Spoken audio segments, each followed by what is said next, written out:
In hell. Hell? I in hell? How dare you? I've not been perfect. Who has? But hell? Oh, you are lying. Hell, Senora, I assure you. But I have sincerely repented. I have confessed. How much? More sins than I really committed. I loved confession. That is perhaps as bad as confessing too little. At all events, Senora, whether by oversight or intention, you are certainly damned, like myself, and there's nothing for it now but to make the best of it. Oh, and I might have been so much wickeder. All my good deeds wasted. It is unjust. We have many good people here. What? Were you a good man? I was a murderer. A murderer? I was not as bad as that. I was a good woman. There is some mistake. Where can I have it set right? I do not know whether mistakes can be corrected here. Probably they will not admit a mistake, even if they've made one. But whom can I ask? I should ask the devil, Senora. He understands the ways of this place, which is more than I ever could. The devil? I speak to the devil? In hell, Senora, the devil is the leader of the best society. I know I am not in hell. How do you know? Because I feel no pain. Then there is no mistake. You are intentionally damned. Why do you say that? Because hell, Senora, is a place for the wicked. The wicked are quite comfortable in it. It was made for them.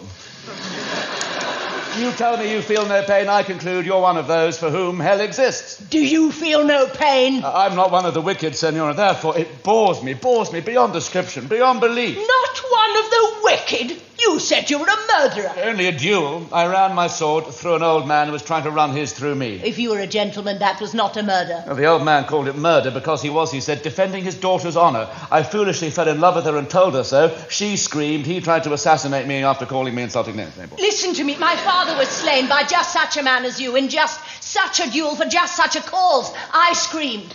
It was my duty. My father drew on my assailant. His honor demanded it. He fell. That was the reward of honor. I am here in hell. You tell me that is the reward of duty. Is there justice in heaven? No, but there is justice in hell. You'll be welcome in hell, Senora. Hell is the home of honor, duty, justice, and the rest of the 7 deadly virtues. All the wickedness on earth is done in their name. Where else but in hell should they have their reward? Have I not told you that the truly damned are those who are happy in hell? Are you happy here? No. And that is the enigma on which I ponder in darkness. Why am I here? I, who repudiated all duty, trampled honor underfoot, and laughed at justice. What do I care why you are here? Why am I here? Patience, lady. You'll be perfectly happy and at home here. Happy? Here? Where I am nothing? Where I am nobody? Nothing is real here. That's the horror of damnation. Oh, this is all madness. For you, perhaps, there are consolations. For instance, how old were you when you changed from time to eternity? Do not ask me how old I was as if I were a thing of the past. I'm 77. Oh, a ripe age, Senora, but in hell, old age is not tolerated. It's too real. Here we worship love and beauty. As a lady of 77, you wouldn't have a single acquaintance in hell. Well, how can I help my age, man? You forget that you've left your age behind you in the realm of time. Here, you're no more 77 than you are 7 or 17 or 27. Nonsense. Consider, Senora, was not this true, even when you lived on Earth? When you were 70, were you really older underneath your wrinkles and grey hair than when you were 30? No, younger. But what use is it to feel younger and look older?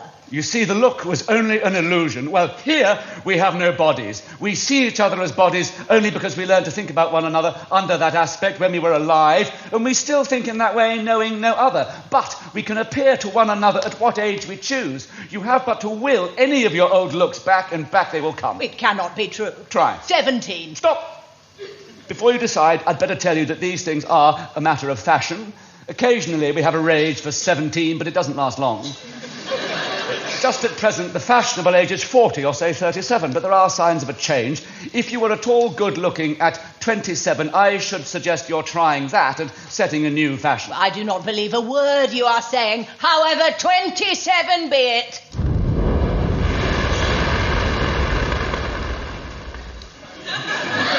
Donna Anna de Ulloa. What? You know me? And you forget me. Well, I cannot see your face. Don Juan Tenorio! Monster, you who slew my father! Even here you pursue me! Yes, I do not pursue you. Allow me to withdraw. You shall not leave me alone in this dreadful place. Provided my staying be not interpreted as pursuit. You may well wonder how I can endure your presence. My dear, dear father. You'd like to see him? Will my father here? No, he's in heaven. Oh, I knew it. Oh, my noble father. He is looking down on us now.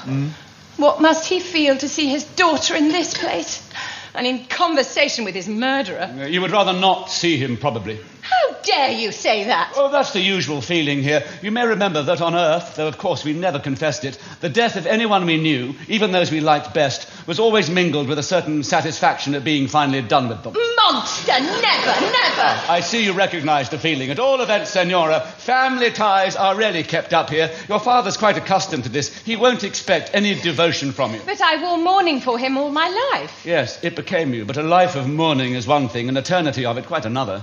Besides, here you're as dead as he. Can anything be more ridiculous than one dead person mourning for another? Do not look shocked, my dear Anna, and don't be alarmed. There's plenty of humbug in hell. And will all the men call me their dear Anna? No, that was a slip of the tongue. I beg your pardon. Juan, did you really love me when you behaved so disgracefully to me? Oh, I beg you not to begin talking about love. Shh, listen, it's your father. You'd better disappear until I prepare him.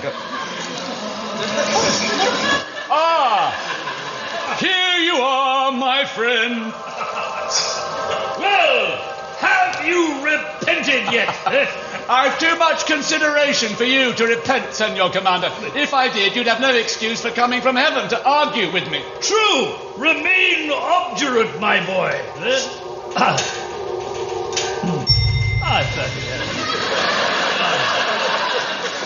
I wish I had killed you, as I should have done, but for an accident, and then I should have come here, and you would have had a reputation for piety to live up to. Any news? Yes, your daughter's dead. My daughter? Oh, the one you were taken with. Let me see, what was her name? Anna. Oh, yeah, to be sure, Anna. Yeah, good-looking girl, if I recollect her right, eh? Oh, have you warned, what's his name, her husband? My friend Ottavio. No, I haven't seen him since Anna arrived. What does this mean? Ottavio here, and your friend, and you, father, have forgotten my name. My child, in this place, what our libertine friend here would call the farce of parental wisdom is dropped. Regard me, I beg, as a fellow creature, not as a father. You speak as this villain speaks. Juan is a sound thinker, Anna. Is a bad fencer, but a sound thinker. I begin to understand. These are devils mocking me. I had better pray. No, do not pray. If you do, you throw away the main advantage of this place. Written over the gates here are the words, "Leave every hope behind, ye who enter." Only think what a relief that is, eh? Here, there's no hope. Consequently, no duty, no work. Nothing to be gained by praying. Nothing to be lost by doing what you like. Hell, in short, is a place where there's nothing to do but amuse yourself. You're in good spirits today, Commander. You're positively brilliant. What's the matter? I have come to a momentous decision, my boy, but first, where is our friend the devil? I must consult him in the matter, and Anna would like to make his acquaintance, no doubt. You are preparing some torment for me. All that superstition, Anna, reassure yourself. The devil's not so black as he's painted.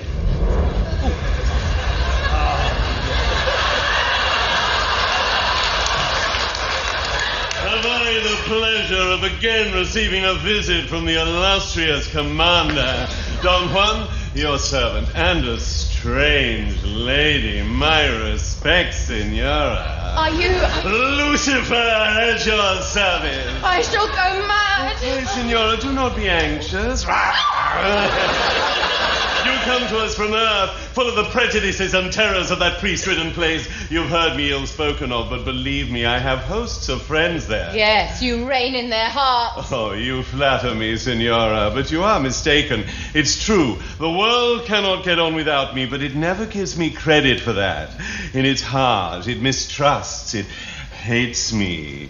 Its sympathies are all with misery, with poverty, with starvation of the body and the heart. I call on it to sympathize with joy, with love, with happiness, with beauty. Excuse me, I'm going. You know I cannot stand this. Yes, I know. You're no friend of mine. What harm is he doing you, Juan? Seems to me he's talking excellent sense. Thank you, my friend. Thank you. You've always understood me. He's always disparaged and avoided me. I've treated you with perfect courtesy. Courtesy? What is courtesy? courtesy. I care nothing for mere courtesy. Give me warmth of heart, true sincerity, the bond of sympathy with love, with joy. You're making me ill. There! Oh, you hear? By what irony of fate was this cold, selfish egotist taken to my kingdom and you sent to the icy mansions of the sky? I can't complain. I was a hypocrite. It served me right to be sent to heaven. Why, sir? Do you not join us? Leave that sphere for which your heart is too warm, your capacity for enjoyment too generous. I have this day resolved to do so. I have left heaven forever. In future, O excellent son of the morning, I am yours. What an honor for me. What a triumph for our cause. Thank you. Thank you. And now, my friend, I may call you so at last. Could you not persuade him to take that place that you've left vacant above? But I cannot conscientiously recommend anybody with whom I'm on friendly terms to deliberately make himself dull and uncomfortable. Of course not. No. But are you sure he would be dull and uncomfortable? Of course, you know best. And we had the greatest hopes of him. His sentiments were in the best taste of the best people. You remember how he sang. Viva la femmine, Viva il bon vino, sostegna gloria d'umanità, sostegna gloria d'umanità. Precisely. Well, he never sings for us now. No, he doesn't. Do you complain of that? Hell is full of musical amateurs. Music is the brandy of the damned. May not one lost soul be permitted to abstain? You dare blaspheme against the sublimest of the arts? You talk like a hysterical woman fawning on a fiddler. Oh, I'm not angry with you. I merely pity you. You have no soul, and you're unconscious of all that you lose now. You, Senor Commander, are a born musician. Mozart would be delighted if he was still here. But he moped as he went to heaven. It's curious how these clever men, whom you would have supposed born to be popular here, have turned out social failures like Don Juan. I'm really very sorry to be a social failure. It's not that we don't admire your intellect, you know, we do, but you don't get on with us. This place, it doesn't suit you. The truth is, you have, I won't say no heart, because beneath all your affected cynicism, you have a warm one. Please don't. Well, you have no capacity for enjoyment. Will that satisfy you? It's somewhat less insufferable, but if you'll allow me, I'll take refuge, as usual, in solitude. Why not take refuge in heaven? That's a proper place for you.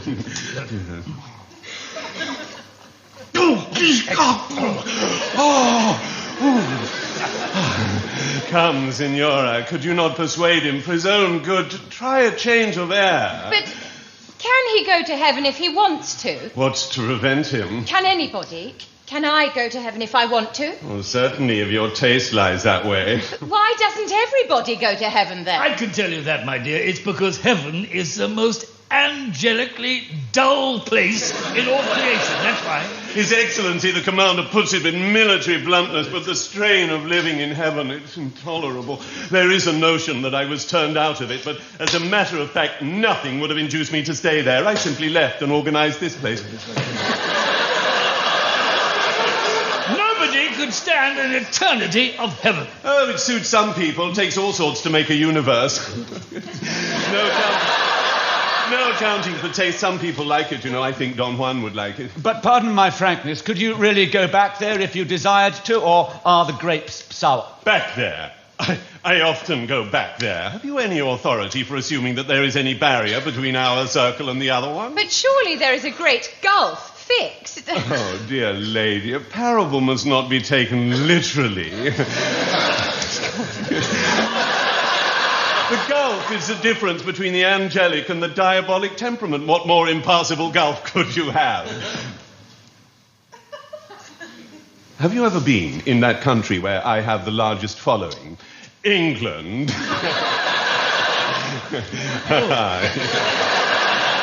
There they have great race courses, yeah, and also concert rooms where they play the classical compositions of His Excellency's friend Mozart. Now, those who go to the race courses can stay away from them. Go to the classical concerts instead if they like. There's no law against it, for Englishmen will never be slaves. They are free to do whatever the government and public opinion allows them to do. And The classical concert is admitted to be a higher, more elevated, poetic, intellectual, ennobling place than the racecourse. But do the lovers of racing desert their sport and flock to the concert rooms? Not they. They would suffer there all the weariness the commander has suffered in heaven. See, there is the great gulf of the parable between the two places, a mere physical gulf they could bridge. But the gulf of dislike is impassable and eternal. I shall go to heaven at once. My child, one word of warning first. Let me complete my friend Lucifer's similitude of the classical concert. At every one of those concerts in England, you will find rows of weary people who are there not because they really like classical music, but because they think they ought to like it. Well, there's the same thing in heaven. A number of people sit there in glory, not because they're happy, but because they think they owe it to their position to be in heaven. They're almost all English. Yes. The Latins all give it up and join me, just as you have done, but the English really do not seem to know when they're thoroughly miserable. An Englishman thinks he's moral when he's only uncomfortable. In short, my daughter, if you go to heaven without being naturally qualified for it, you'll not enjoy yourself there. Who dare say that I'm not naturally qualified for it? I owe it to myself to leave this place at once. As you wish, Signora. I should have expected better taste from you. Father, I shall expect you to come with me. You cannot stay here. What will people say? People? Why, the best people are here. So few go to heaven, so many come here, that the blessed, once called a heavenly host, are now a continually dwindling minority. That is true. I think, Anna, you had better stay here. You do not want me to go with you? Oh, surely you don't want to enter heaven in the company of a reprobate like me. All souls are equally precious. You repent, do you not? My dear Anna, you are silly. Do you suppose that heaven is like earth, where people persuade themselves that what is done can be undone by repentance, that what is true can be annihilated by a general agreement to give it the lie? No, heaven is the home of the masters of reality, and that is why I am going thither. Thank you. I am going to heaven for happiness. I've had quite enough of reality on earth. Then you must stay here, for hell is the home of the unreal and of the seekers for happiness. It's the only refuge from heaven, which is, as I tell you, the home of the masters of reality, and from earth, which is the home of the slaves of reality. The earth is a nursery where men and women play at being heroes and heroines, saints and sinners, but they're dragged down from their fool's paradise by their bodies. Hunger and cold and thirst, age and decay and disease, death, above all, make them slaves of reality, all driven at last to have but one prayer: make me a healthy animal. But here you escape the tyranny of the flesh. Here you're not an animal at all. You are a ghost, an appearance, an illusion, a convention, deathless, ageless, in a word, bodiless. There are no social questions here, no political questions, no religious questions, best of all, perhaps, no sanitary questions. Here you call your appearance beauty, your emotions love, your sentiments heroism, your aspirations virtue, just as you did on earth, but here there are no hard facts to contradict you. No ironic contrast of your needs with your pretensions. No human comedy, nothing but a perpetual romance, a universal melodrama, and yet you want to leave this paradise. But if hell be so beautiful as this, how glorious must heaven be? Oh, no, that's the thing. I beg your pardon. No, I interrupted you. After you, gentlemen. Oh, you've been so eloquent as to the advantages of my dominions. I leave you to do equal justice to the drawbacks of the alternative establishment. In heaven, as I picture it, dear lady, you live and work instead of playing and pretending. You face things as they are. If the play still goes on here and on earth, and all the world's a stage, heaven is at least behind the scenes. And thither I shall go presently, because there I hope to escape from the lies and from the tedious, vulgar pursuit of happiness, to spend my eons in contemplation. Oh, really? Oh, Signor Commander, I don't blame your disgust. A picture gallery is a dull place for a blind man, but even as you enjoy the contemplation of such romantic mirages as beauty and pleasure, so would I enjoy the contemplation of that which interests me above all things, namely, life. Is there nothing in heaven but contemplation, Juan? In the heaven I seek no other joy, but there is the work of helping life in its struggle upward. Think of how it wastes and scatters itself, how it raises up obstacles to itself and destroys itself in its ignorance and blindness. It needs a brain, this irresistible force. What a piece of work is man, says the poet. Yes, but what a blunderer. Here is the highest miracle of organization yet attained by life, the most intensely alive thing that exists, the most conscious of all the organisms, and yet how wretched are his brains. Did I not say, when I was arranging that affair of Faust, that all man's brains have done for him is to make him beastlier than any beast? One splendid body is worth more than the brains of 100 dyspeptic, flatulent philosophers. You forget that brainless magnificence of body has been tried. Things immeasurably greater than man in every respect but brain have existed and perished. The Megatherium, the Ichthyosaurus have paced the earth with 7-league steps and hidden the day with cloud-vast wings. Where are they now? Fossils in museums. These things lived and wanted to live, but for lack of brains, they did not know how to carry out their purpose and so destroyed themselves. And is man any the less destroying himself for all this boasted brain of his? Have you walked up and down on the earth lately? I have. And I have examined man's wonderful inventions.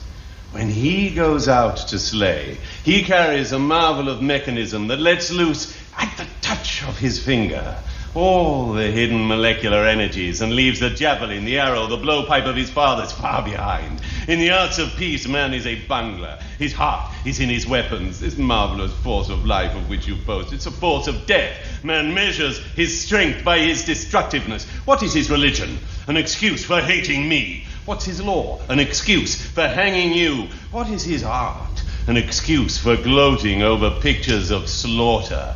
Their imaginations glow, their energies rise at the idea of death. These people, they love it, and the more horrible it is, the more they enjoy it. The highest work of literature is the tragedy, a play in which everyone is murdered at the end. I could give you 1,000 instances, but they all come to the same thing. The power that governs the earth is not the power of life, but of death. The plague, the famine, the earthquake, the tempest were too spasmodic in their action. The tiger and the crocodile, too easily satiated, not cruel enough. Something more constantly, more ruthlessly, more ingeniously destructive was needed, and that something was man, the inventor of the rack, the stake, the gallows, the electrocutor, and above all, of justice, duty, patriotism, and all the other isms by which even those who are humanely disposed are persuaded to become the most destructive of all the destroyers. Sure, all this is old. You take man at his own valuation. Nothing would flatter him more than your opinion of him. He loves to think of himself as bold and bad. He's neither one nor the other. He's only a coward. Call man tyrant, murderer, pirate, bully, and he'll adore you and swagger about with the blood of the sea kings in his veins. Call him liar and thief, and he'll only take an action against you for libel. But call him coward and he'll go mad with rage. He'll face death to outface that stinging truth. Yet all his civilization is founded on his cowardice, on his abject tameness, which he calls his respectability. Precisely, and these are the creatures in whom you discover what you call a life force. Yes. For now comes the most surprising part of the whole business. What's that? Man, who in his own selfish affairs is a coward to the backbone, will fight for an idea like a hero. Yes.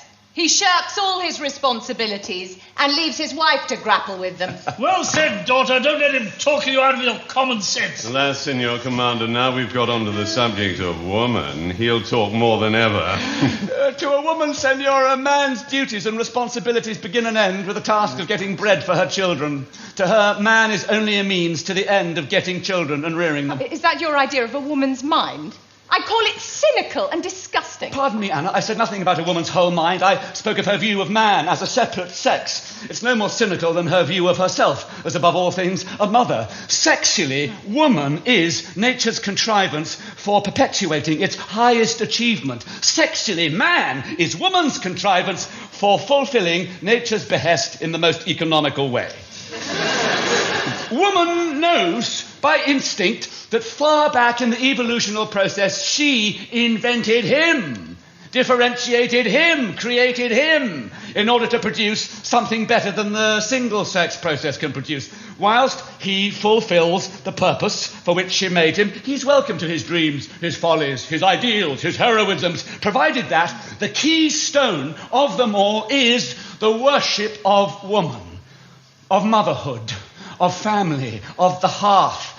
But how rash and dangerous it was to invent a separate creature whose sole function was her own impregnation. For mark what's happened. First, man has multiplied on her hands until there are as many men as women, so that she's been unable to employ, for her purposes, more than a fraction of the immense energy she's left at his disposal by saving him the exhausting labour of gestation. This superfluous energy has gone to his brain and his muscle. He's become too strong to be controlled by her bodily, and too imaginative and mentally vigorous to be content with mere self-reproduction. He has created civilization without consulting her, taking her domestic labour for granted as the foundation of it. Well, that's true at all events. Yes, and this civilization, what is it after all? It is an attempt on man's part to make himself something more than the mere instrument of woman's purpose. So far, the result of life's continual effort to achieve higher and higher organisation and completer self-consciousness is only, at best, a doubtful campaign between its forces and those of death and degeneration. So you conclude, then, that life is driving at clumsiness and ugliness? No, perverse devil, you are 1,000 times. No, life is driving at brains. Its darling object, an organ by which it can attain not only self-consciousness, but self-understanding. This is metaphysics, Juan. Why the devil should... I beg your pardon. Think nothing of it. I've always regarded the use of my name to secure additional emphasis as a high compliment to me. It's quite at your service. Thank you. That's very good of you. But what I was going to ask Juan was why life should bother itself about getting a brain. Why should it want to understand itself? Why not be content to enjoy itself? Without a brain, Commander, you would enjoy yourself without knowing it, and so lose all the fun. True, most true. But I'm quite content with brain enough to know I'm enjoying myself. I don't want to understand why. In fact, I'd rather not. My experience is that one's pleasures don't bear thinking about. That's why intellect is so unpopular. But to life, the force behind the man, intellect, is a necessity, because without it he blunders into death. Just as life, after ages of struggle, evolved that wonderful bodily organ, the eye, so that the living organism could see where it was going and what was coming to help or threaten it, and thus avoid 1,000 dangers that formerly slew it. So it is evolving today a mind's eye that shall see not the physical world, but the purpose of life, and thereby enable the individual to work for that purpose instead of thwarting it by setting up short-sighted personal aims as at present. I mean, even as it is, only one sort of man has ever been happy, has ever been universally respected amidst all the conflicts of interest and illusion. You mean the military man? No, I sing not arms and the hero, but the philosophic man. Of all other sorts of men, I declare myself tired. They are tedious failures. When I was on Earth, professors of all sorts prowled around me, feeling for an unhealthy spot in me on which they could fasten. The doctors of medicine bade me consider what I must do to save my body and offered me crack cures for imaginary diseases. I replied that I was not a hypochondriac, so they called me ignoramus and went their way. The doctors of divinity bade me consider what I must do to save my soul, but I wouldn't trouble myself about that either, so they called me atheist and went their way. Then came the romantic man, the artist, with his love songs and his paintings and his poems. And with him I had great delight for many years and some profit, for I cultivated my senses for his sake, and his songs taught me to hear better, his paintings to see better, and his poems to feel more deeply. But He led me at last into the worship of woman. Oh, Juan! Yes, I came to believe that in her voice was all the music of the song, in her face all the beauty of the painting, in her soul all the emotion of the poem. And you were disappointed, I suppose. But was it her fault that you attributed all these perfections to her? Yes, partly. For with a wonderful instinctive cunning, she kept silent and allowed me to glorify her. To mistake my own visions, thoughts and feelings for hers. I found that when I had touched a woman's imagination, she would allow me to persuade myself that she loved me. But when my suit was granted, she never said, I'm happy, my love is satisfied. She always said, first, at last the barriers are down, and second, when will you come again? That is exactly what men say. I protest I never said it, but all women say it now. These two speeches always alarm me. For the first meant that the lady's impulse had been solely to throw down my fortifications and gain my citadel, and the second openly announced that henceforth she regarded me as her property and counted my time as already wholly at her disposal. That is where your want of heart came in. You shouldn't repeat what a woman says, Juan. It should be sacred to you. Still, they certainly do always say it.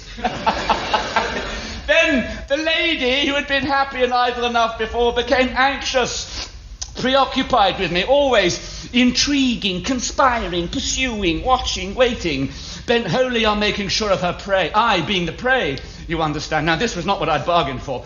I ran away from it. I ran away from it very often. In fact, I became famous for running away from it. Infamous, you mean? I did not run away from you. Do you blame me from running away from the others? Nonsense, man! You're talking to a woman of 77 now! If you had had the chance, you would have run away from me too, if I had let you. You would not have found it so easy with me as with some of the others. I dare say you all want to marry lovely incarnations of music and painting and poetry. Well, you can't have them Because they don't exist. If flesh and blood is not good enough for you, then you must go without, that's all. Women have to put up with flesh and blood husbands. And little enough of that too, sometimes. And you will have to put up with flesh and blood wives. I can see you don't like that, any of you. But it's true for all that. So if you don't like it, you can lump it. My dear lady, you put my whole case against romance into a few sentences. That's just why I turned my back on the romantic man. I thanked him for teaching me to use my eyes and ears, but I told him that his beauty worshipping and his happiness hunting and his woman idealizing was not worth a dump as a philosophy of life. So he called me Philistine and went his way. It seems that woman taught you something too, with all her defects. She did more. She interpreted all the other teaching for me. Ah, my friends, when the barriers were down for the first time, what an astounding illumination. I had been prepared for infatuation, for intoxication, for all the illusions of love's young dream, and lo, never was my perception clearer, nor my criticism more ruthless. I was not duped. I took her without chloroform.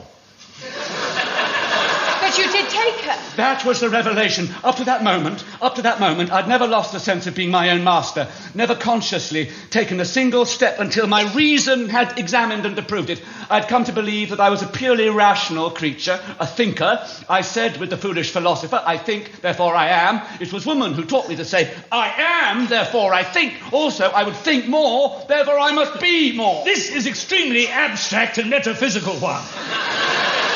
If you would stick to the concrete and put your discoveries in the form of entertaining anecdotes about your adventures with women, your conversation would be easier to follow. Do you not understand that when I stood face to face with woman, every fibre in my clear, critical brain warned me to spare her and save myself? My morals said no. My conscience said no. My chivalry and my pity for her said no. My prudent regard for myself said no. I caught all those telltale resemblances to her father and mother by which I knew what she'd be like in 30 years' time. I noted the gleam of gold from a dead tooth in the laughing mouth.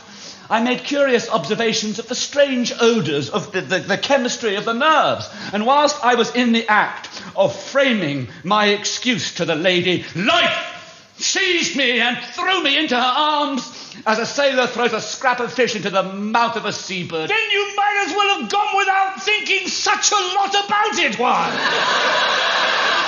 Your like all the clever men, you've got more brains than is good for you. But were you not the happier for your experiences, Don Juan? The happier, no. The wiser, yes. That moment introduced me for the first time to myself, and through myself to the world. I saw then how useless it is to attempt to impose conditions on the irresistible force of life, to preach prudence, cattle selection, virtue, honour, chastity. Don Juan, a word against chastity is an insult to me. I say nothing against your chastity, Senora, since it took the form of a husband and 12 children. What more could you have done had you been the most abandoned of women? I could have had 12 husbands and no children. That's what I could have done. Bravo, Anna. Juan, you are flawed, quelled, annihilated. Let's face the facts, dear Anna. The life force respects marriage only because marriage is a contrivance of its own to secure the greatest number of children and the closest care of them. Marriage is the most licentious of human institutions. I say the most licentious of human institutions. That's the secret of its popularity. The confusion of marriage with morality has done more to destroy the conscience of the human race than any other single error. And a woman seeking a husband is the most unscrupulous of all the beasts of prey. You are a fool, Juan. No, believe me, she only throws away the bait when the bird is in the net. And the man, I suppose, never throws off the mask when the bird is in the net. The husband never becomes negligent, selfish, brutal. Oh, never. What do these recriminations prove, Anna? Only that the hero is as gross an imposter as the heroine. It's all nonsense. Most marriages are perfectly comfortable. Oh, perfectly is a strong expression, Anna. What you mean is that sensible people make the best of one another. At all events, let me take an old woman's privilege again and tell you flatly that marriage peoples the world and debauchery does not. However, time comes when this shall cease to be true. Invent me a means by which I can have love, beauty, romance, emotion, passion, without their wretched penalties, their expenses, their worries, their squalling babies, their household cares, their illnesses and agonies and risks of death. But all this is realized here, Don Juan, in my kingdom. On the contrary, here I have everything that disappointed me, without anything that I've not already tried and found wanting. I tell you that as long as I can conceive something better than myself, I cannot be easy unless I am striving to bring it into existence or clearing the way for it. That's the law of my life. That's the working within me of life's incessant aspiration to higher organization, wider, deeper, intenser self-consciousness and clearer self-understanding. It was the supremacy of this purpose that reduced love for me to the mere pleasure of a moment, art for me to the mere schooling of my faculties, religion for me to a mere excuse for laziness, since it had set up a God who looked at the world and saw that it was good, against the instinct in me that looked through my eyes at the world and saw that it could be improved. I tell you that in the pursuit of my own pleasure, my own health, my own fortune, I have never known happiness. It was not love for woman that delivered me into her hands. It was fatigue. Exhaustion. Now, when I was a child and bruised my head against a stone, I ran to the nearest woman and cried away my pain against her apron. When I grew up and bruised my soul against the brutalities and stupidities with which I had to strive, I did again just what I had done as a child. I've enjoyed there, too, my rests, my recuperations, my breathing times after strife. But rather would I be dragged through all the circles of the foolish Italian's inferno than through the pleasures of Europe. That is what has made this place of eternal pleasure so deadly to me. It is the absence of this instinct in you that makes you that strange monster called a devil. It is the success with which you have diverted the attention of men from their real purpose, which in one degree or another is the same as mine, to yours, that has earned you the name of the tempter. It is the fact that they are doing your will, or rather drifting with your want of will, that makes them the uncomfortable, false, restless, artificial, petulant, wretched creatures they are. Your flow of words is simply amazing, Juan. How I wish I could have talked like that to my soldiers. It is mere talk, though. It's all been said before. And what change has it ever made? What notice has the world ever taken of it? Yes, it is mere talk, but why is it mere talk? Because, my friend, beauty, purity, respectability, religion, morality, art, patriotism, bravery, and the rest are nothing but words, which I or anyone else can turn inside out like a glove. Commander, are there any beautiful women in heaven? None. Absolutely none. No. They're all dowdies. Might be men of 50. I'm impatient to get there. Don Juan, shall I be frank with you? Were you not so before?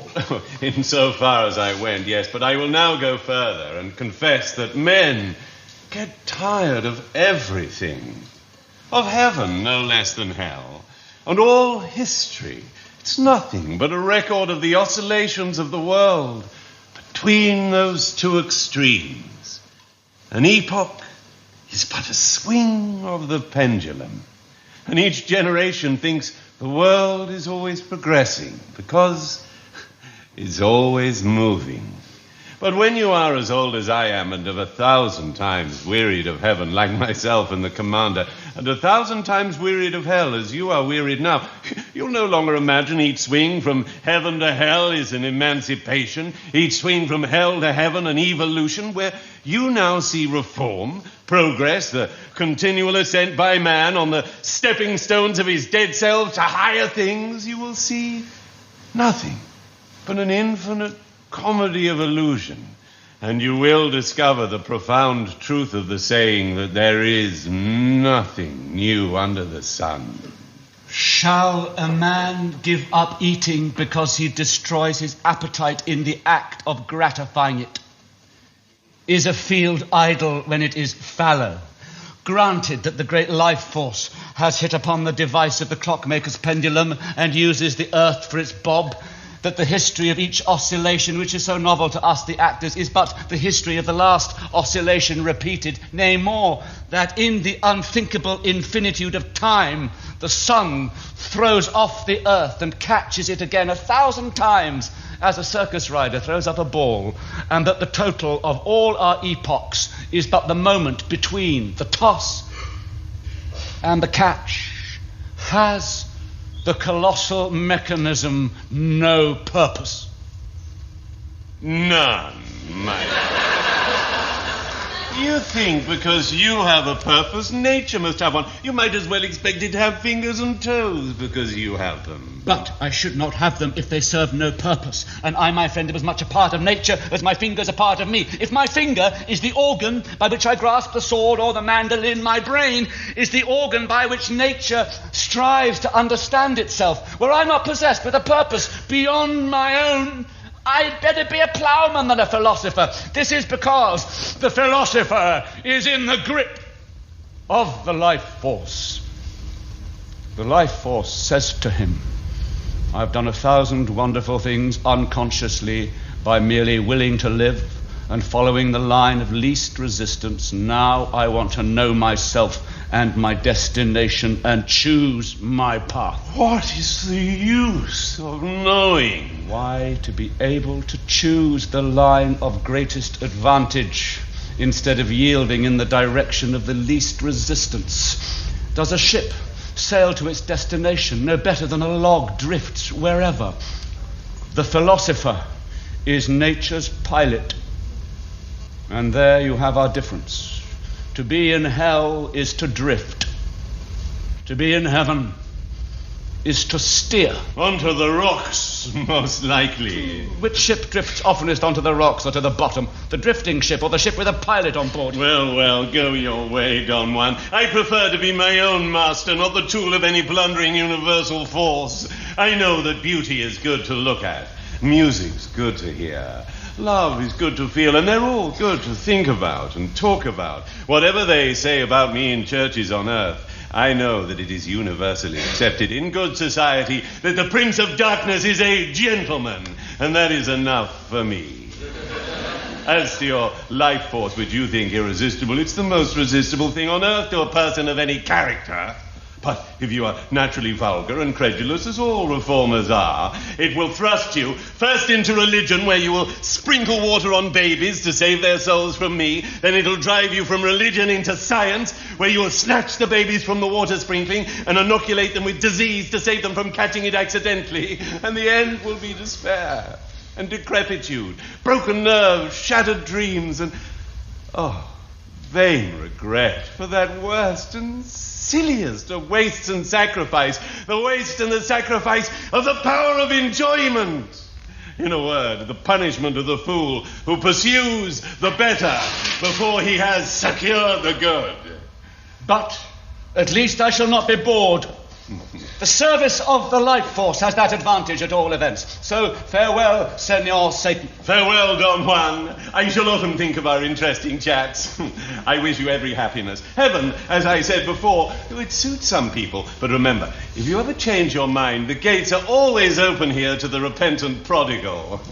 If you ever feel that warmth of heart, sincere, innocent enjoyment, and warm breathing, palpitating reality. Oh, why not say flesh and blood at once, though we've left those two greasy commonplaces behind us? Oh, you throw my friendly farewell back in my teeth then, do you? No, by no means, but though there's much to be learned from a cynical devil, I really cannot stand a sentimental one. Senora, your servant. But I'm going with you. I can find my own way to heaven, Anna, but I cannot find yours. How annoying. Senor Commander, you know the way to the frontier of hell and heaven. Be good enough to direct me. Oh, the frontier is only the difference between two ways of looking at things. Any road will take you across it if you really want to get there.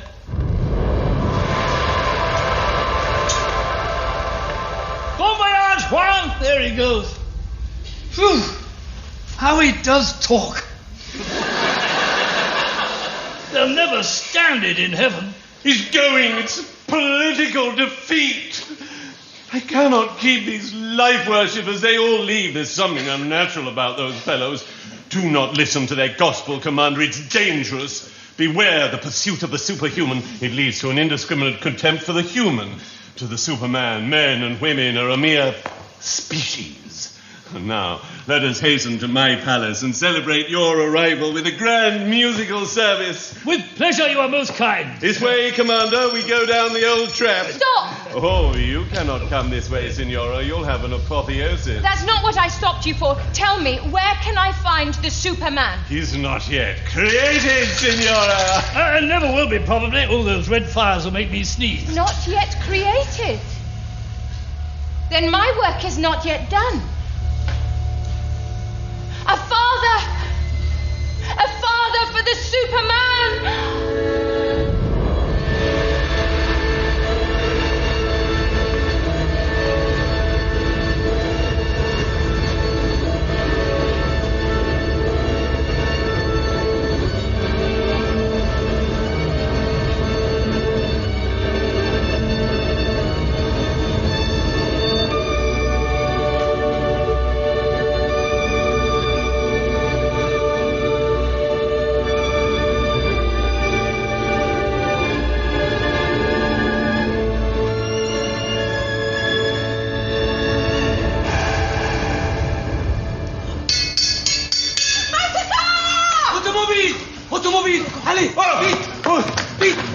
Did you dream? Damnably, did you? Yes, I forget what you were in it. So were you. Amazing. I warned you. Oh, dogs, we'll play with that gun. Who fired that shot? Was that you? I have not shoot. They shoot first. I told you to begin by abolishing the state. We're all lost. Turn, everybody! I stabbed the first man who stirs, huh? What has happened? A motor? 3 men. 2 femmes. 3 men, 2 women. Why have you not brought them here? Are you afraid of them? They've an escort. Oh dear, let's hook it, Mendoza. 2 armoured cars full of police at the end of the valley. The shot was fired in the air. It was a signal. It's not an escort, but an expedition to capture you. We were advised to wait for it, but I was in a hurry. Oh, my good lord, here we are waiting for them. Let's take to the mountains. Idiot, what do you know about the mountains? Are you a Spaniard? You will be turned in by the first shepherd you saw. Besides, we're already within range of their rifles. Mendoza, I will deal with this. Comrades, You will not betray us. Who are you calling comrade? Last night, the advantage was with me. The robber of the poor was at the mercy of the robber of the rich. You offered your hand, I took it. I bring no charge against you, comrade. We spent a pleasant evening together, that's all. I gave my hand to nobody, see? Young man, if I am tried, I shall plead guilty. You wish the respectable name of Straker to be dragged through the mud of a Spanish criminal court. The police will search me. They will find Louisa's portrait. You blackmailing swine! Language unworthy of Louisa's brother. But no matter, you are muzzled. That is enough for us. It's Jack! Caught! Why, certainly it is. I said it was you, Tanner. We've just been stopped by a puncture. The road is full of nails. What are you doing here with all these people? Why did you leave us without a word of warning? I want that bunch of roses, Miss Whitfield. When we found that you were gone, Miss Whitfield bet me a bunch of roses that my car would not overtake yours before you reached Monte Carlo. But this is not the road to Monte Carlo. No matter. Miss Whitfield tracked you at every stopping place. She's a regular Sherlock Holmes. The life force. I'm lost. I am so glad you are safe, old chap. We were afraid you'd been captured by brigands. I seem to remember the face of your friend here. Well, so do I. I know you perfectly well, sir, but I can't think where I've met you. Do you remember me, madam? Oh, yes, quite well, but I'm too stupid about names. It was at the Savoy Hotel. You, sir, used to come to lunch with this lady. You, sir, often came to dinner with this lady and her mother on your way to the theater. And you, sir, you used to come to supper with several different ladies. Well, what's after you, pray? Why, Violet, I thought you hardly knew one another before this trip, you and Malone. I suppose this person was the manager. No, madam, the waiter. I have a grateful recollection of you all. I gather from the bountiful way in which you treated me that you all enjoyed your visits very much. What impertinence! That'll do, my friend. You don't expect these ladies to treat you as an acquaintance, I suppose, because you waited on them at table. Oh, pardon me, but it was you who claimed my acquaintance. The ladies followed your example. However, this display of the unfortunate manners of your class closes the incident. For the future, you will address me with the respect due to a stranger. There, I found one man on my travels capable of reasonable conversation, and you all instinctively insult him. They're getting out of their motors. Oh, nom de Dieu! Fools! The state is about to crush you because you spared it at the prompting of the political hangers-on of the bourgeoisie. On the contrary, only by capturing the state machine. It's going to capture you. Chuck it! What are we here for? What are we waiting No, for? go on, keep it up. Talk politics. Nothing sounds more respectable than the European exchange rate mechanism.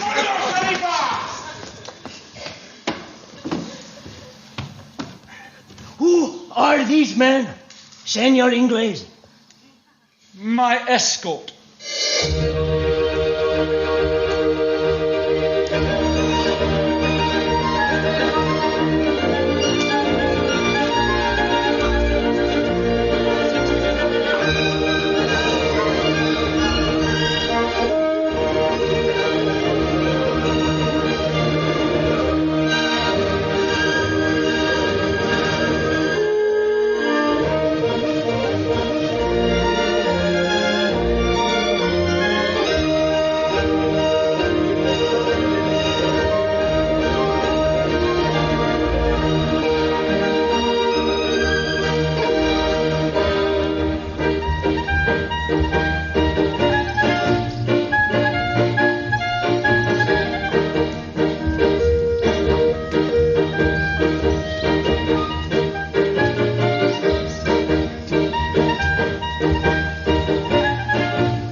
She said you prefer to stay here. The young lady, that's Miss Violet, eh?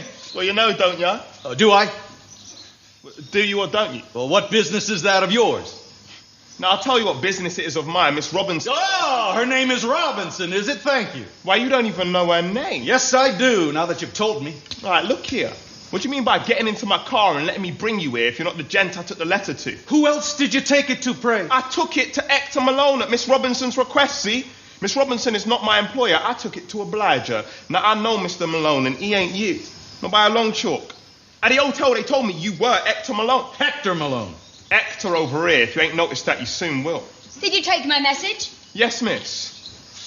I took it to the hotel and sent it up, expecting to see young Mr. Malone, and then, well, out walks this gent and says it's all right and he'll come with me. Well, so as the hotel people told me he was Hector Malone, I fetched him. But now he goes back on what he says. But if this isn't the gent you meant, say the word. It's easy enough. I'll fetch him back again. I should esteem it a great favor if I might have a short conversation with you, madam. I am Hector's father, as this bright Britisher would have guessed in the course of another hour or so. No, not in another year or so. You see, when we've had you to polish up as long as we've had him, perhaps you'll look a bit more up to his mark. Sorry, miss, you want to talk to him? I shan't intrude. I am so sorry, Mr. Malone, if that man has been rude to you. But what can we do? He's our chauffeur. You needn't apologize for your man. I made him talk on purpose. By doing so, I learned that you're staying here in Granada with a party of English, including my son, Hector. Yes, we intended to go to Nice, but we had to follow a rather eccentric member of our party who started first and came here. Won't you sit down? Miss Robinson, I believe. Yes. Your note to Hector runs as follows. Dearest, they have all gone to the Alhambra for the afternoon. I have shammed headache and have the garden all to myself. Jump into Jack's motor. Straker will rattle you here in a jiffy. Quick, quick, quick, your loving Violet. Now, I don't know on what terms young people associate in English society, but in America, this note would be considered to imply a very considerable degree of affectionate intimacy between the parties. Yes, I know your son very well, Mr. Malone. Have you any objection? No objection exactly. Provided it is understood that my son is altogether dependent on me and that I have to be consulted in any important step he may propose to take. I'm sure you would not be unreasonable with him, Mr. Malone. I hope not, Miss Robinson, but at your age you might think many things unreasonable that don't seem so to me. Oh, well, I suppose there's no use our playing at cross purposes, Mr. Malone. Hector wants to marry me. I inferred from your note that he might. Well, Miss Robinson, he is his own master, but if he marries you, he shall not have a rap from me. That is not very complimentary to me, Mr. Malone. I say nothing against you, Miss Robinson. I dare say you are an amiable and excellent young lady, but I have other views for Hector. Hector may not have other views for himself, Mr. Malone. Possibly not. Then he does without me, that's all. I dare say you're prepared for that. When a young lady writes to a young man to come to her, quick, quick, quick, money seems nothing and love seems everything. I beg your pardon, Mr. Malone. I do not think anything so foolish. Hector must have money. Ah, very well, very well. No doubt he can work for it. What is the use of having money if you have to work for it? It's all nonsense, Mr. Malone. You must enable your son to keep up his position. It is his right. I should not advise you to marry him on the strength of that right, Miss Robinson. What objection have you to me, pray? My social position is as good as Hector's, to say the least. He admits it. You tell him so from time to time, eh? Hector's social position in England, Miss Robinson, is just what I choose to buy for him. I've made him a fair offer. Let him pick out the most historic house, castle, or abbey that England contains. The day he tells me he wants it for a wife worthy of its traditions, I buy it for him and give him the means of keeping it up. What do you mean by a wife worthy of its traditions? Well, cannot any woman keep such a house for him? She must be born to it. Hector was not born to it, was he? No. His grandmother was a barefooted Irish girl who nursed me by a turf fire. Let him marry another such, and I'll not stint her marriage portion. Let him raise himself socially with my money or raise somebody else. So long as there's a social profit somewhere, I'll regard my expenditure as justified. But there must be a profit for someone. A marriage with you would leave things just where they are. Many of my relations would object very much to my marrying the grandson of a common woman, Mr. Malone. That may be prejudice, but so is your desire to have him marry a title prejudice. You seem a pretty straightforward, downright sort of a young woman. I do not see why I should be made miserably poor because I cannot make profits for you. Why do you want to make Hector unhappy? He'll get over it all right enough. Men thrive better on disappointments in love than disappointments in money. I dare say you think that's sordid, but I know what I'm talking about. English rule drove my ancestors out of Ireland. Well, you can keep Ireland. Me and my like are coming back to buy England, and we'll buy the best of it. I want no middle-class properties and no middle-class women for Hector. That's straightforward, isn't it? Like yourself? Really, Mr. Malone, I'm astonished to hear a man of your age and good sense talk in that romantic way. I have the refusal of two of the oldest family mansions in England. They're both abbeys. One historic owner can't afford to keep all the rooms dusted. The other can't afford the death duties. What do you say now? Oh, well, let us talk sense, Mr. Malone. You must feel that we haven't been talking sense so far. I can't say I do. I mean all I say. Then you don't know Hector as I do. He is romantic and faddy. He gets it from you, I fancy. And he wants a certain sort of wife to take care of him. Not a faddy sort of person, you know. Somebody like you, perhaps? Well, yes, but you cannot very well ask me to undertake this with absolutely no means of keeping up his position. Now stop a bit. Where are we getting to? I'm not aware I'm asking you to undertake anything. Of course, Mr. Malone, you can make it very difficult for me to speak to you if you choose to misunderstand me. I don't wish to take any unfair advantage, but we seem to have gotten off the straight track somehow. Oh, how unlucky. Now, Hector, please, say nothing. Go away until I finish speaking to your father. No, Violet, I mean to have this thing out right away. Dad, you've not played this hand straight. What do you mean? You've opened a letter addressed to me. You've impersonated me and stolen a march on this lady. That's dishonorable. You take care what you're saying, Hector. You take care, I tell you. I have taken care. I am taking care. I'm taking care of my honor and my position. Your position's been got with my money, do you know that? Yeah, well, you spoiled all that when you opened this letter. A letter from a lady, not addressed to you. A confidential letter, a delicate letter, a private letter opened by my father. Don't be unreasonable, Hector. It was perfectly natural of Mr. Malone to open my letter. His name was on the envelope. There! You've no common sense, Hector. I thank you, Miss Robinson. I thank you, too. It's very kind of you. My father knows no better. Hector! Oh, there's no use hectoring me. A private letter's a private letter, Dad. You can't get over that. I'll not be talked back to by you, do you hear? Please, here they all come. Back already. The Alhambra's not open this afternoon. Is it wise to be out in this sunshine with such a headache, Violet? Have you recovered too, Malone? Oh, I forgot. We have not all met before. Mr. Malone, won't you introduce your father? Oh, no, I will not. He's no father of mine. You disown your dad before your English friends, do you? Please, don't make a scene. I'm very sorry, Miss Robinson, but I'm contending for a principle. I am a son, and I hope a dutiful one, but before everything, I'm a man.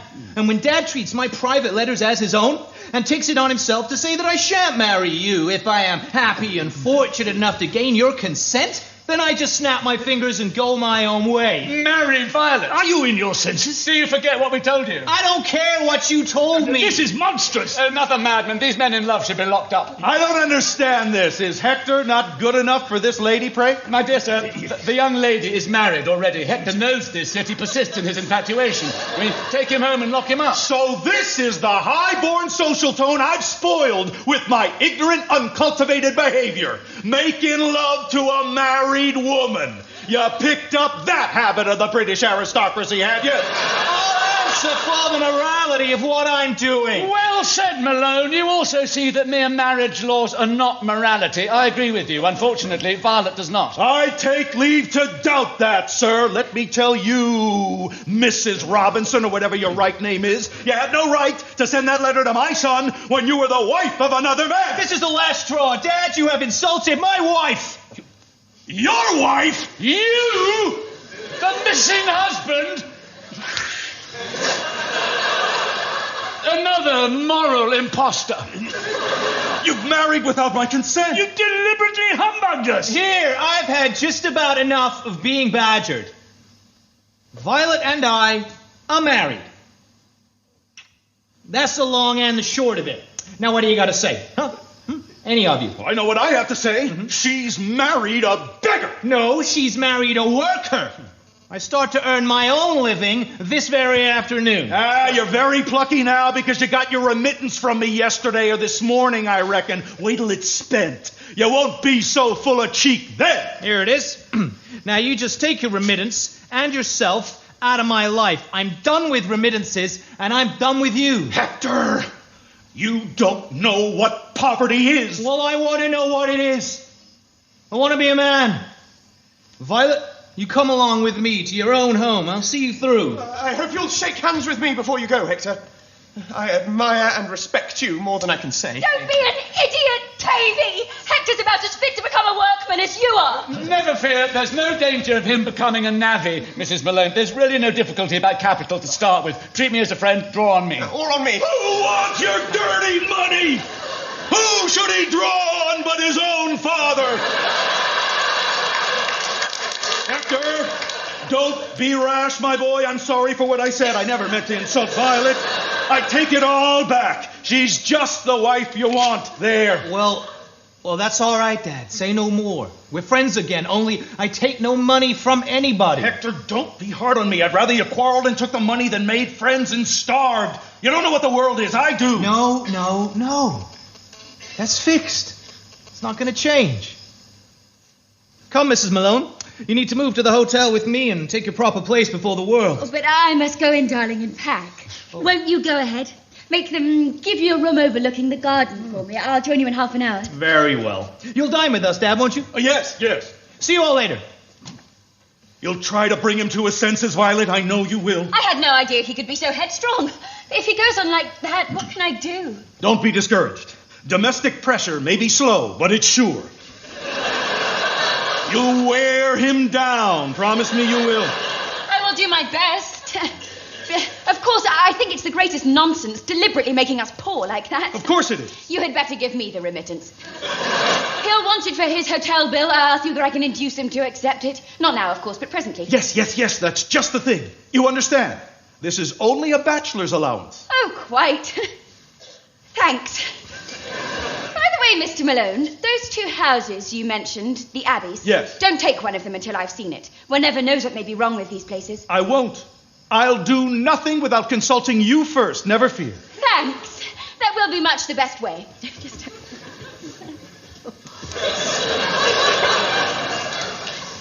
And that poor fellow is a billionaire. One of the master spirits of the age, led on a string like a pug dog by the first girl who takes the trouble to despise him. I wonder, will it ever come to that with me? The sooner the better for you. That'll be a grand woman for Hector. I wouldn't exchange her for 10 duchesses. It's an unexpected pleasure to find you in this corner of the world, Mr. Malone. Have you come to buy up the Alhambra? Well, I don't say I mightn't. I think I could do better with it than the Spanish government, but that's not what I came about. To tell you the truth, about a month ago, I overheard a deal between two men over a bundle of shares. They differed about the price. They were young and greedy, and didn't realize that if the shares were worth what was bid for them, they must be worth what was asked, the margin being too small to be of any account, you see. Well, to shut them both up, I cut in and bought the shares. To this day, I haven't found out what the business is. The office is in this town. The name is Mendoza Limited. Now, whether Mendoza is a mine, a shipping line, or a bank... He's a man. I know him. His principles are thoroughly commercial. Ooh. Let us take you round the town in our car, Mr. Malone, and call on him on the way. If you'll be so kind, and may I ask you... Mr. Roebuck Ramsden, a very old friend of your daughter-in-law. Happy to meet you, Mr. Ramsden. Thank you. Mr. Tanner is also one of our circle. Glad to know you also, Mr. Tanner. Thanks. Tavy! Violet's father-in-law is a financier of brigands. Won't you go with them, Tavy? You cut me to the heart, Anne, by wanting me to go. Oh, poor Ricky Ticky Tavy, poor heart. It belongs to you, Anne. Forgive me. I must speak of it. I love you. You know I love you. What's the good, Tavy? You know that my mother is determined that I shall marry Jack. Jack? It seems absurd, doesn't it? Do you mean to tell me that Jack has been urging me not to marry you because he intends to marry you himself? No. You mustn't lead him to believe that I said that. I don't for a moment think that Jack knows his own mind. But it's clear from my father's will that he wished me to marry Jack. And my mother is set on it. But you are not bound to sacrifice yourself always to the wishes of your parents. Well, surely their wishes are a better guide than my own selfishness. I know how unselfish you are, Anne. But is it fair to Jack to marry him if you do not love him? Is it fair to destroy my happiness as well as your own if you can bring yourself to love me? Oh, Tavy, my dear, you are a nice creature. Is that all? Well, that's a great deal, I assure you. You would always worship the ground I trod on, wouldn't you? I do. Yeah. It sounds ridiculous, but it's no exaggeration, I do. And I always shall. Always is a long word, Tavy. You see, I shall have to live up always to your idea of my divinity, and I don't think I could do that if we were married. But if I marry Jack, you'll never be disillusioned. I can see exactly what will suit you. You must be a sentimental old bachelor for my sake. I'll kill myself. Oh, no, you won't. That wouldn't be kind. You won't have a bad time and you'll go a good deal to the opera. A broken heart is a very pleasant complaint for a man in London, if he has a comfortable income. Shall I tell him that you love him? Oh, no, he'd run away again. Anne, would you marry an unwilling man? What a queer creature you are, Tavy. There's no such thing as a willing man when you really go for him. I'm shocking you, I suppose, but you know you are really getting a sort of satisfaction already in being out of danger yourself. Satisfaction? You say that to me? Well, you have offered to tell Jack that I love him. That's self-sacrifice, I suppose. Perhaps it's because you're a poet. You're like the bird that presses its breast against the sharp thorn to make itself sing. It's quite simple. I love you, and I want you to be happy. No, you don't love me, so I can't make you happy myself, but I can help another man to do it. You are so soft-hearted. It's queer how different you should be from Violet. Violet's as hard as nails. Oh, no, I'm sure Violet is thoroughly womanly at heart. Why do you say that?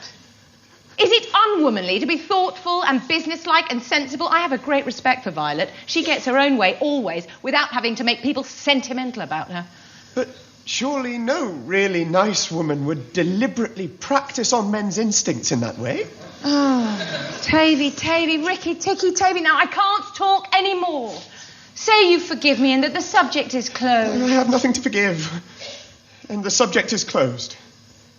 And if the wound is open, at least you shall never see it bleed. Poetic to the last, Tavy. Oh, goodbye, my dear. What's the matter, Tavy? Are you ill? It's nothing.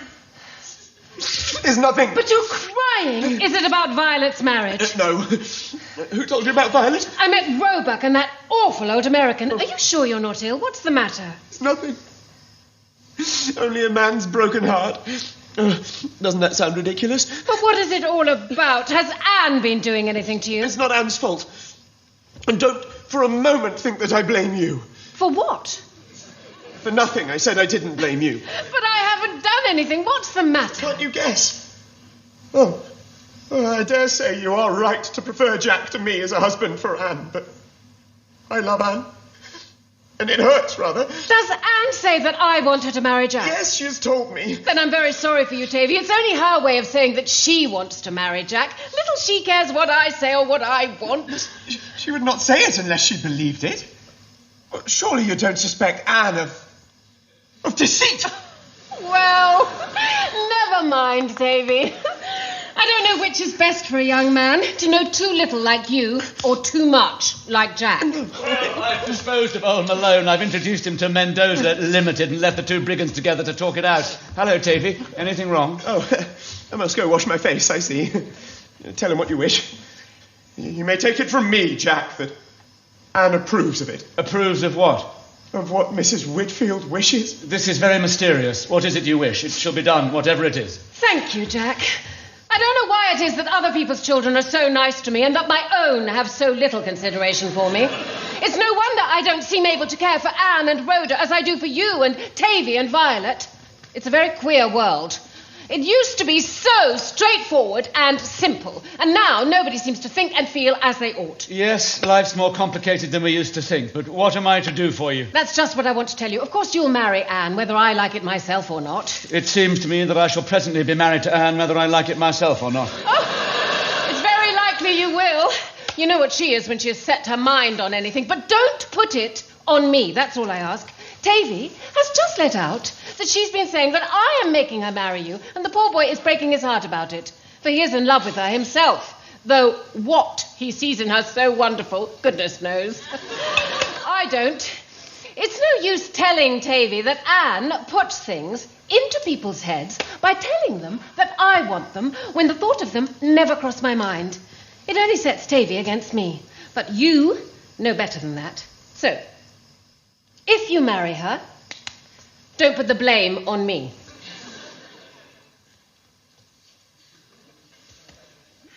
I haven't the slightest intention of marrying her. She'd suit you better than Tavy. She'd meet her match in you, Jack. I'd like to see her meet her match. No man is a match for a woman. I should be a mere slave. No, she's afraid of you, at all events. You would tell her the truth about herself. She wouldn't be able to slip out of it as she does with me. Everybody would call me a brute if I told Anne the truth about herself in terms of her own moral code.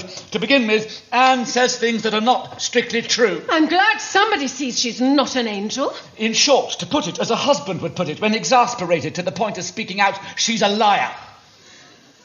And since she has plunged Tavy head over ears in love with her, without any intention of marrying him, she's a coquette. According to the standard definition of a coquette, as a woman who rouses passions she has no intention of gratifying. And as she has now reduced you to the point of being willing to sacrifice me at the altar for the mere satisfaction of getting me to call her a liar to her face, I may conclude that she's a bully as well. She can't bully men as she bullies women, so she habitually and unscrupulously uses her personal fascination to make men give her whatever she wants. That makes her almost something for which I know no polite name. Well, you can't expect perfection, Jack. I don't, but what annoys me is that Anne does. I know perfectly well that all this about her being a liar and a bully and a coquette and so forth is a trumped-up moral indictment that might be brought against anybody. We all lie. We all bully as much as we dare. We all bid for admiration without the least intention of earning it. We all get as much rent as we can out of our powers of fascination. If Anne would admit this, I shouldn't quarrel with her, but she won't. She'll do just what she likes whilst insisting on everybody else doing what the conventional code prescribes. In short, I can stand everything except her confounded hypocrisy. That's what beats me. Oh, she is a hypocrite. She is, isn't she? Well, then why do you want to marry me to her? There now, put it on me, of course. I never thought of it until Tavy told me she said I did. But, you know, I'm very fond of Tavy. He's a sort of son to me, and I don't want him to be trampled on and made wretched.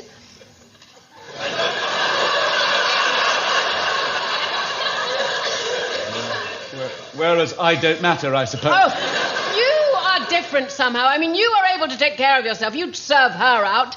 And anyhow, she must marry somebody. Aha, there speaks the life instinct. You detest her, but you feel you must get her married. Do you mean that I detest my own daughter? Well, surely you don't believe me to be so wicked and unnatural as that, merely because I see her faults. You love her, then? Why, of course I do. Oh, what queer things you say, Jack. We can't help loving our own blood relations. Well, perhaps it saves unpleasantness to say so.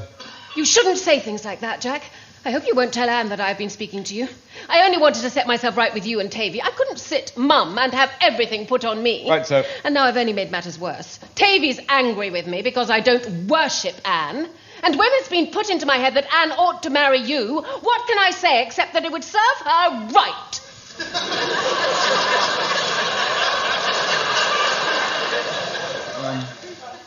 Thank you. Oh, now, don't be silly and twist what I say into something I don't mean. I ought to have... Darling, you seem to be having a delightful chat with Jack. We can hear you all over the place. Have you overheard? Oh, never fear, Anne is only... Well, we were discussing that habit of hers just now. She hasn't heard a word. I don't care whether she has or not. I have a right to say what I please. I've come to say goodbye.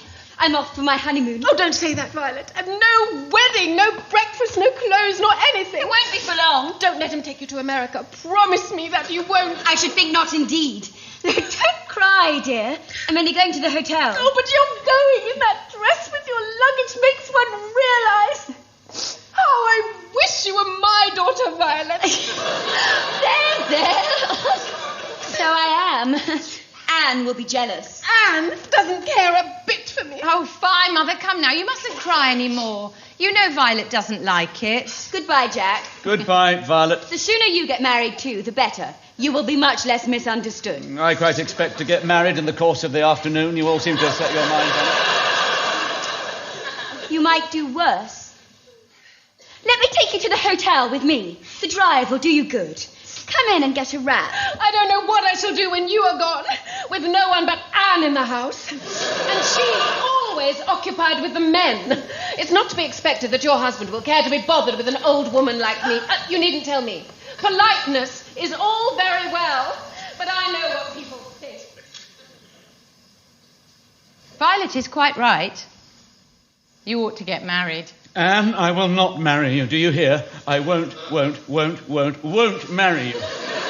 Well, nobody asked you, so that's settled. Yes, nobody's asked me, but everybody treats the thing as settled. It's in the air. When we meet, the others go away on absurd pretext to leave us alone together. Ramsden no longer scowls at me. His eye beams as if he were already giving you away to me in church. Tavy refers me to your mother and gives me his blessing. Henry openly treats you as his future employer. It was he who first told me of it. Was that why you ran away? Yes, only to be stopped by a lovesick brigand and run down like a truant schoolboy. Well, if you don't want to be married, you needn't be. Does any man want to be hanged?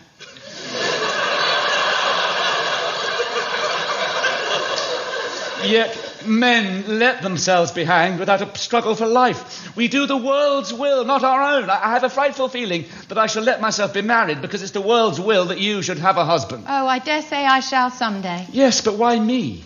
Me of all men. Marriage is to me apostasy, profanation of the sanctuary of my soul, violation of my manhood, sale of my birthright, shameful surrender, ignominious capitulation, acceptance of defeat. I shall decay like a thing that has served its purpose and is done with. I shall change from a man with a future to a man with a past. I shall see in the greasy eyes of all the other husbands their relief at the arrival of a new prisoner to share their ignominy. The young men will scorn me as one who was sold out. To the women, I, who have always been an enigma and a possibility, shall be merely somebody else's property, and damaged goods at that. A second-hand man at best. Well, your wife can put on a cap and make herself ugly to keep you in countenance, like my grandmother. So that she may make her triumph more insolent by publicly throwing away the bait the moment the trap snaps on the victim. After all, though, what difference would it make? Beauty is all very well at first sight, but who ever looked at it when it's been in the house 3 days? I thought our pictures very lovely when Papa bought them, but I haven't looked at them for years. And you never bother about my looks. You're too well used to me. I might be the umbrella stand. You lie, you vampire. You lie. Flatterer. Why are you trying to fascinate me, Jack, if you don't want to marry me? The life force. I'm in the grip of the life force. I don't understand in the least. It sounds like the lifeguards. Why don't you marry Tavy? He's willing. Can you not be satisfied unless your prey struggles? Tavy will never marry. Haven't you noticed that sort of man never marries? What? A man who idolises women? Who sees nothing in nature but romantic scenery for love duets? Tavy, the chivalrous, the faithful, the tender-hearted and true. Tavy never married. Why? He was born to be swept up by the first pair of blue eyes he meets in the street. Yes, I know. All the same, Jack, men like that always live in comfortable bachelor lodgings with broken hearts and are adored by their landladies and never get married. Men like you always get married. How frightfully, horribly true. It's been staring me in the face all my life, and I never saw it before. Oh, it's the same with women. The poetic temperament's a very nice temperament, very amiable, very harmless and more poetic, I dare say. But it's an old maid's temperament. Barren. The life force passes it by. If that's what you mean by the life force, yes. You don't care for Tavy. No. And you do care for me. Now, Jack, behave yourself. Oh, infamous, abandoned woman, devil! Elephant! Boa constrictor! Hypocrite! I must be for my future husband's sake! For mine! I mean for his. Yes, for yours! You had better marry what you call a hypocrite, Jack. Women who are not hypocrites get into all sorts of hot water, and then their husbands get dragged into and live in continual dread of fresh complications. Wouldn't you prefer a wife you could depend on? No, 1,000 times no. Hot water is the revolutionist's element. You clean men as you clean milk pails, by scalding them. Cold water has its uses too. It's healthy. Oh, you are witty. At the supreme moment, the life force endows you with every quality. Well, I too can be a hypocrite. Your father's will appointed me your guardian, not your suitor. I shall be faithful to my trust. He asked me who would I have as my guardian before he made that will. I chose you. The will is yours, then. The trap was laid from the beginning. From the beginning. From our childhood. For both of us. By the life force. I will not marry you. I will not marry you. Oh, you will. You will. I tell you, no. No. No. I tell you, yes. Yes. Yes. No. Yes. Before it's too late for repentance, yes. When did all this happen to me before? Are we too dreamy? No, we are awake and you have said no, that is all. Well, I made a mistake. You do not love me. it is false. It is false. It is false. I love you.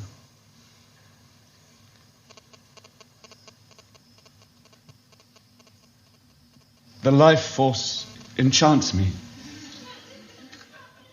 I have the whole world in my arms when I clasp you. But I am fighting for my freedom, for my honor, for myself, one and indivisible. Your happiness will be worth them all. You would sell freedom and honor and self for happiness? It will not be all happiness for me. Perhaps death. Oh, that clutch holds and hurts. What have you grasped in me? Is there a father's heart as well as a mother's? Take care, Jack. If anyone comes while we are like this, you'll have to marry me. If we two stood now on the edge of a precipice, I would hold you tight and jump. Oh, Jack, let me go. I have dared so frightfully. It is lasting longer than I thought. Let me go. I can't bear it. All right, let it kill us. Yes, I don't care. I'm at the end of my forces. I don't care. I think I'm going to faint. Take care, something's the matter with the lady. What does this mean? Are you ill? I have promised to marry Jack.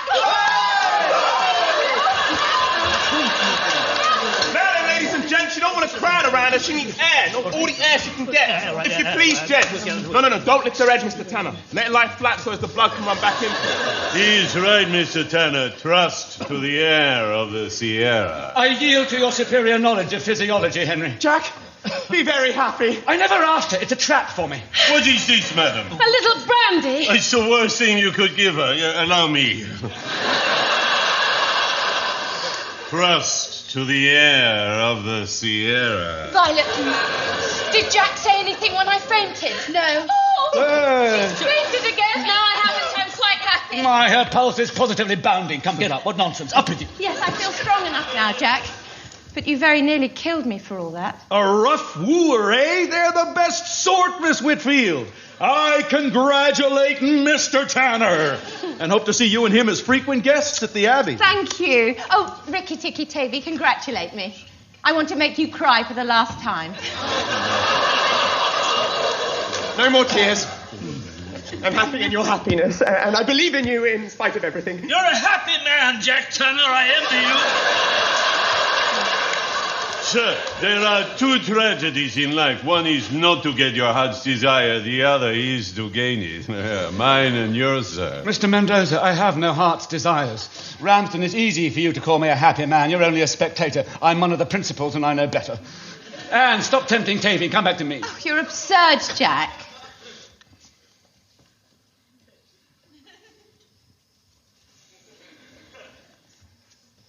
I solemnly say that I am not a happy man.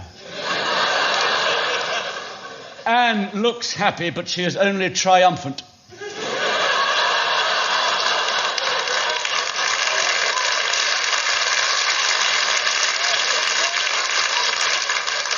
Successful, victorious, that's not happiness, but the price for which the strong sell their happiness. What we've both done this afternoon is to renounce happiness, renounce freedom, renounce tranquility, above all, renounce the romantic possibilities of an unknown future for the cares of a household and a family. I beg that no man may seize the occasion to get half drunk and utter imbecile speeches and coarse pleasantries at my expense. We propose to furnish our own house according to our own taste, and I hereby give notice that the 7 or 8 travelling clocks, the 4 or 5 dressing cases, the salad bowls, the carvers and fish slices, and all the other articles that you are preparing to heap upon us will be instantly sold, and the proceeds devoted to circulating free copies of the Revolutionist Handbook. The wedding will take place 3 days after our return to England by special licence at the office of the District Superintendent Registrar in the presence of my solicitor and his clerk, who, like his clients, will be in ordinary dress. You are a brute, Jack. Never mind her, dear. Go on talking.